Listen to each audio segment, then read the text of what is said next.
The last entry in the keeper's log was just one sentence. "If you hear knocking from the sea, don't open the door."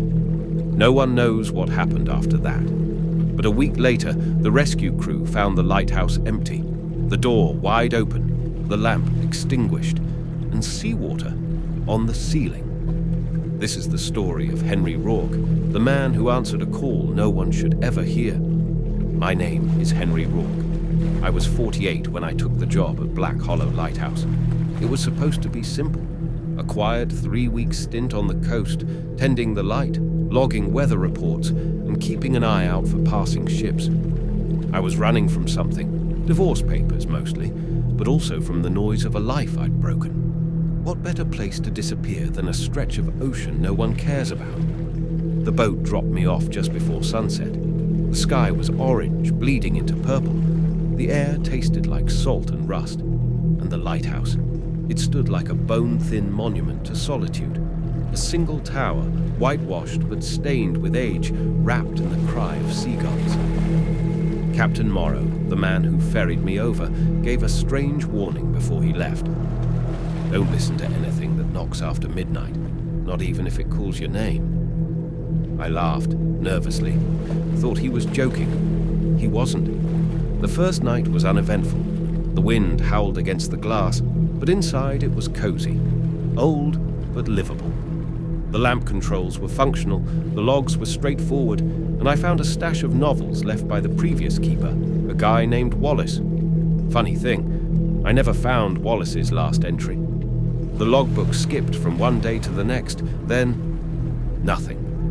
I assumed he got bored and stopped writing. I should have realized then. No lighthouse keeper ever stops writing in the log. On the second night, I heard the sea. Not the usual crashing of waves. This was different. It sounded like breathing. Deep, rhythmic, and close. I went to the balcony with my flashlight, scanning the shoreline. But there was nothing. No boats, no swimmers, no shapes in the surf. Only the sea and the long inhale-exhale that rattled in my chest. I convinced myself it was the wind in the rocks. That was my first mistake. By the third night, I was hearing things from below.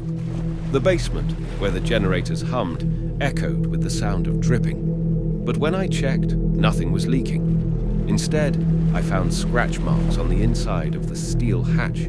Thin, irregular, like something trying to claw its way in.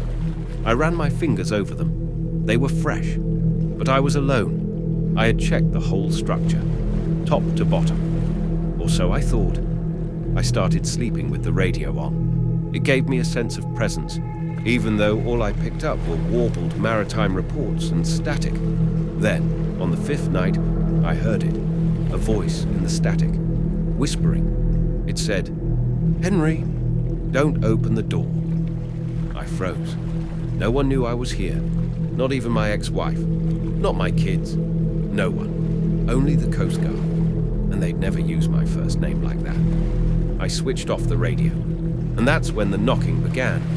At first, I thought it was the wind again, but it came in a pattern.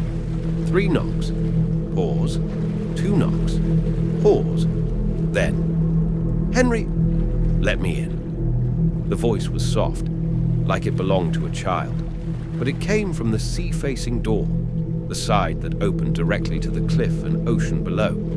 I tiptoed to the heavy door and looked through the viewing slit. Nothing, just black waves crashing under moonlight. Knock, knock, knock. "Henry, I'm cold." I stepped back. It was the same voice from the radio. I didn't sleep that night. Every few minutes the knocking returned, always followed by that childlike plea. Around 4 a.m. it stopped, but I didn't feel relief.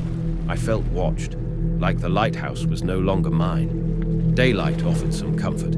I radioed the mainland to check in, but the signal was choppy. They said everything was fine. They'd check in again in 3 days, 3 more nights. I considered asking for early pickup, but I didn't want to sound crazy. Not yet. On the 7th night, things escalated. I woke up to wet footprints on the spiral staircase. Bare feet, human-sized, leading up from the basement. I followed them, holding a crowbar, but the higher I climbed, the more the prints changed. They elongated, grew webbed. By the time they reached the light room, they weren't footprints anymore. They were fins, and they stopped right at the glass, facing the sea. I started writing everything in the log, desperate to leave a record, but the next morning, the pages were blank, clean, white, as if nothing had been written. My hands still smelled of ink. My pen lay open, but my words were gone, erased. That night, I saw it. The sea was glowing, pulsing with green bioluminescence. Shapes moved beneath the surface. Not fish. Figures. Tall, thin, too many joints. Like men, but broken and reassembled underwater. They stared at the lighthouse. Then the fog rolled in. Thick, heavy. It pressed against the glass like a living thing, and from within it, a shape emerged. Something climbed the tower from the outside, scraping its limbs against the brick. I hid in the equipment room, heart hammering, as something wet slid past the window. It didn't knock this time. It knew I was already listening. Night 9. I made a mistake. I opened the sea-facing door. Just a crack, enough to hear it clearly. The sound wasn't the sea. It was chanting, guttural, ancient, inhuman. Voices beneath the waves, calling something. Not me, not Henry, but something older, something that woke up. And I swear, for a moment, the stars blinked. I boarded up the door. I started sleeping during the day. At night, I stayed in the light room, but even the light began to flicker. Something was interfering with the beam, blocking it. When I checked the lens, I found a handprint in the condensation. Not mine. Too long. Too many fingers. The final night. Night 11. I heard the generator cut. Darkness swallowed the tower. My flashlight flickered like it was afraid too. Then the whispering returned, all around me, in the vents, behind the walls, singing in that same underwater tongue. Then the door creaked open on its own, and something stepped inside. Not wet, not human. It had eyes like lanterns, glowing white with no pupils. Its voice was inside my head. The light must die for the deep to rise. I don't remember what happened next. Just falling, screaming, water, and silence. I woke up on the rocks the next morning, the lighthouse behind me, the door still open, but no one was there. No generator, no light, just my journal, open to the last page. One sentence, written in red ink.